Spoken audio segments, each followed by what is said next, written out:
Welcome back to Third Eye Weekly. Today joining us once again is Lee Rainey, Director of Internet Science and Technology Research. You're a little bit soft there. I'm losing about 2/3 of what you're saying. Is there a way to get closer to a microphone or something? Yeah, let's try and readjust. Oh, wow, that's great. I can hear you. Awesome. Is that better? Yeah, it is better. Yeah. Perfect. Okay. Try it again. Okay. Yeah. You want to just? Oh, that's good. Good. Thanks. Okay. Can you hear me okay? Yeah, we can hear you perfectly. Okay, good. Welcome back to Third Eye Weekly. Today joining us once again is Lee Rainey, Director of Internet Science and Technology Research at the Pew Research Center. He's here today to talk to us a little bit about Facebook. Thank you for joining us, Lee. It's a pleasure to be with you guys. So you've conducted a study in early 2013 that found 61% of current Facebook users have voluntarily taken a break from Facebook for a period of several weeks or more. What were your initial guesses to why this happens, far from sort of anything discovered before? Well, we've been looking at the rise of social media for a number of years, probably starting around 2006 or so. And it was clear that people were very excited about social networking sites, especially about Facebook, and they were building it into their lives. They were growing their social networks. They were interacting with friends in new ways. There were lots of exciting ways that people were using these technologies to enhance their social worlds.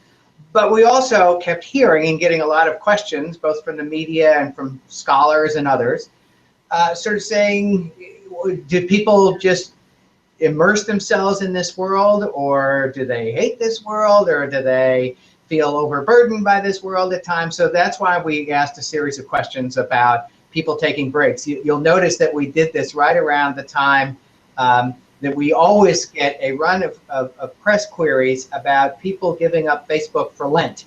It's sort of almost like a religious rite. And we didn't know what the answers were going to be on this. You know, you hear lots of stories about people who are taking breaks or people who are overwhelmed by their social networks. So we had no idea what the size of the population was, but we thought we'd pick up some evidence that people were taking breaks. And in fact, we did. It was a pretty large number. We weren't sure that it was going to be so large, but our question was sort of open and flexible. We basically said, if you've taken a sustained break from Facebook at some point in the recent past. So it wasn't like people who were blocking Facebook in their lives. It wasn't like people were abandoning it for big chunks of time. But it was, you know, people who have taken breaks for a variety of reasons. And it was really interesting to sort of have them march through some of the reasons why they felt they wanted to have a break. So how long is the average Facebook vacation or break that people said they were taking? It varied by people. There was no sort of average that really made sense to us. So there's some people who almost permanently were dropping out. They had as much as they cared to get from Facebook, and they were ready to move on to other things. There were some people who just felt sort of temporarily overwhelmed or temporarily not really interested in what was going on, and it was maybe only a week or so, or maybe even for a weekend. You know, you keep hearing about groups of especially of teenagers who get together, and one of the things they'll do is they'll say, well, we're going to just shut off technology for this weekend, and we're going to try to, you know, hang out together and things like that. So it was a pretty wide spectrum that we heard about. Some of it was pretty short, some of it was pretty long. And what was so interesting about it was not related to the kinds of questions we were getting from the press. So it wasn't the case that people were saying they were worried about privacy. You know, at the time we asked this question, there were lots of concerns about Facebook changing the privacy settings, having people to go back through, you know, how they were relating with their friends and stuff. That hardly came up as a reason. At the top of the list, and a whole variety of ways, people were talking about time. It was too much time. They felt it was wasted time. They felt it was too hard to disengage from.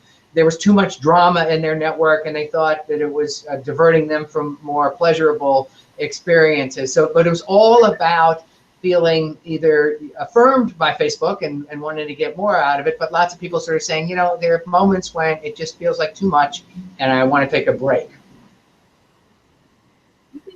phenomenon with other social media networks? Yeah, I think it's the whole package. At the time we asked the question, and it's still the case, that Facebook is the by far the dominant social media platform for people. People are using it differently now, though. So what we're seeing in our data is that lots of people use multiple social media sites for different purposes. They use Facebook for one set of things, and Pinterest for another, and WhatsApp for another, and Snapchat for others. And so there are ways that people's communication strategies are getting more complicated. You know, depending on who the audience is, what the information they want to pass along, they'll use different channels and different platforms for different purposes.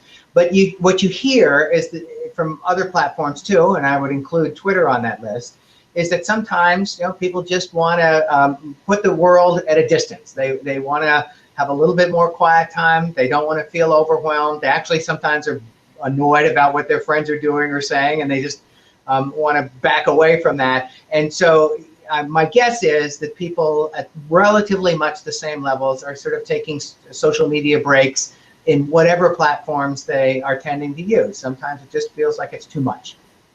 So given that there are all these other channels now available, do you predict that Facebook will continue to stay on top as the top social networking site? So interesting. At the time we asked this question, we were getting the first sort of press inquiries about our work, where there was a suspicion that Facebook was losing its cachet with young folks like you. And so, you know, a lot of the business press is waiting for Facebook to fall or waiting for its revenues to drop. And there are lots of predictions about, you know, Facebook fading away or things like that.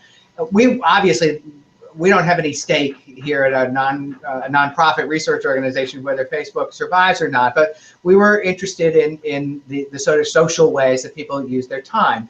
And people looked at these data at first and said, oh, well, here's some empirical evidence that Facebook is fading and its days are numbered. That's not what actually these data say. These data say that people do take breaks. They probably take breaks in other social media just like Facebook. But the part of the story is they come back. You know, they've restored themselves, or they have heard from their friends that they are missed, or whatever the reasons are, people come back to Facebook. So we have not seen in our numbers that there are lots of people leaving Facebook.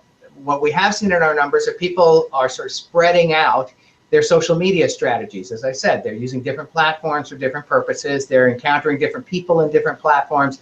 And so this is just a way that communications in people's lives is getting a lot more complicated. But it's not any evidence in our data that Facebook is on its way out, or that its days as an exciting, innovative platform are over. That's not what we're seeing. So if Facebook were to change their algorithm for how individuals work and their do you think that would have any sort of impact on the amount of people who are taking breaks from Facebook? I'm struggling a little bit with your question. I hope I'll answer it, and you can press me if I didn't hear it correctly. Facebook is watching its users all the time, and they're tweaking their algorithms to try to give their users a compelling experience so they'll hang around and they can sell ads to people as they're using Facebook.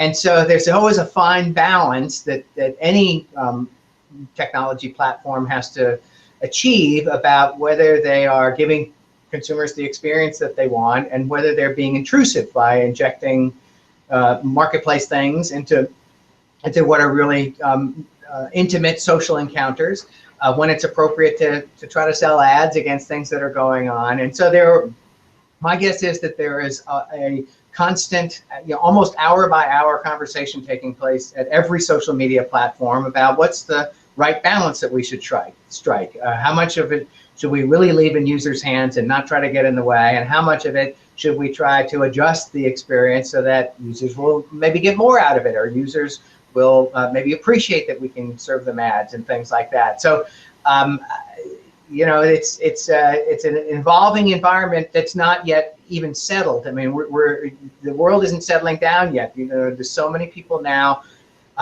have social media experiences through their mobile devices.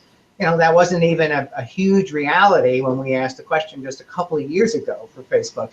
And there are ways now that even more devices and more platforms are coming online. So the story keeps evolving, and at the end of the day, certainly from the way that we measure it, it's a lot about trying to figure out how people allocate their attention. What do they want to pay attention to?